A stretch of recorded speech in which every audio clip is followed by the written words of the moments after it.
Hello and welcome to Daily Records. I'm Tommy Burton, and today's album is by the British band The Pretty Things, and this is their album Crosstalk. It was released in August of 1980, recorded in 1979. Now, a lot of people know The Pretty Things because of SF Sorrow. A lot of people consider that the first rock opera. It was a big inspiration on Pete Townsend and writing Tommy and that sort of era. And if you follow The Pretty Things or know anything about them, their early stuff was sort of this blues-based, almost Rolling Stones type stuff.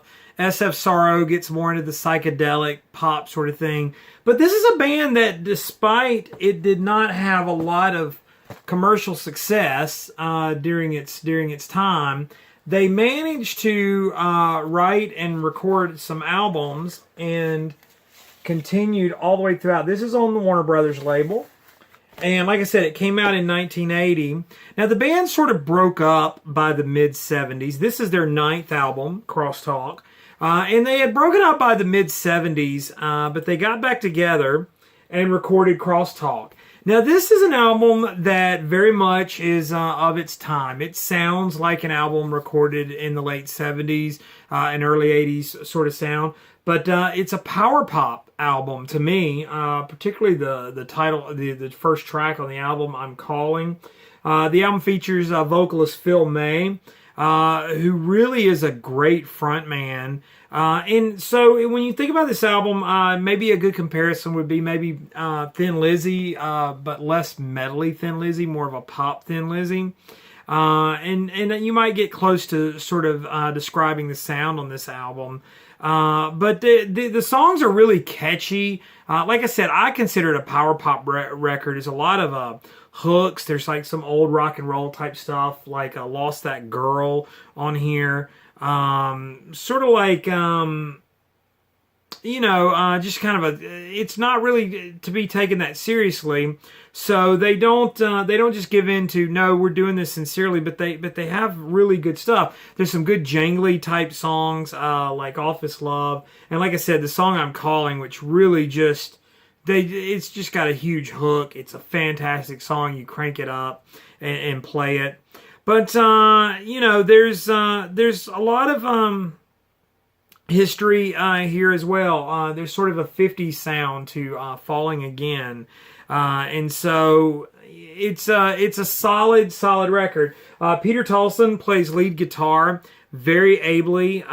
There's 10 tracks, and to be honest with you, listening to this album, any one of those 10 tracks probably could have been a hit. So it's too bad that this album kind of gets lost when people talk about The Pretty Things. I received it a CD version in a box set somebody gave me, and it had 3 or 4 Pretty Things albums that weren't SF Sorrow, which I did know that record.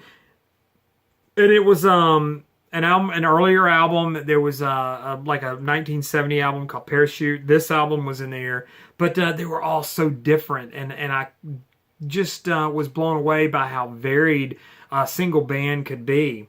But this is one that you can find in a lot of the cheap bins, and if you do pick it up for $1 or $2, I think you'll be very satisfied with it, especially if you like big hooky pop rock songs around that time period. Like I said, less metal Thin Lizzy, in the vein of great sort of new wave artists like the Cars and people like that, just kind of driving guitars and whatnot.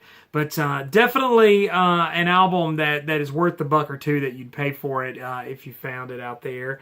And produced by John Astley, funny enough. And I knew the name John Astley from the Who reissues, who I believe John Astley is the brother to Karen Astley, brother-in-law to Pete Townsend, or former brother-in-law. I know that they're divorced now, but I know John Astley's name was attached to some Pete Townsend stuff also in this period. So just an interesting side note, and you guys can comment below with more information on that. But Pretty Things, Crosstalk, fantastic power pop rock album. Check it out. Like, subscribe, comment, and share down below. I love interacting with you guys. Check out my regular channel. Follow me on Instagram and Twitter. It's TommyBurton75. And in the meantime, I'll see you guys tomorrow with another Daily Record.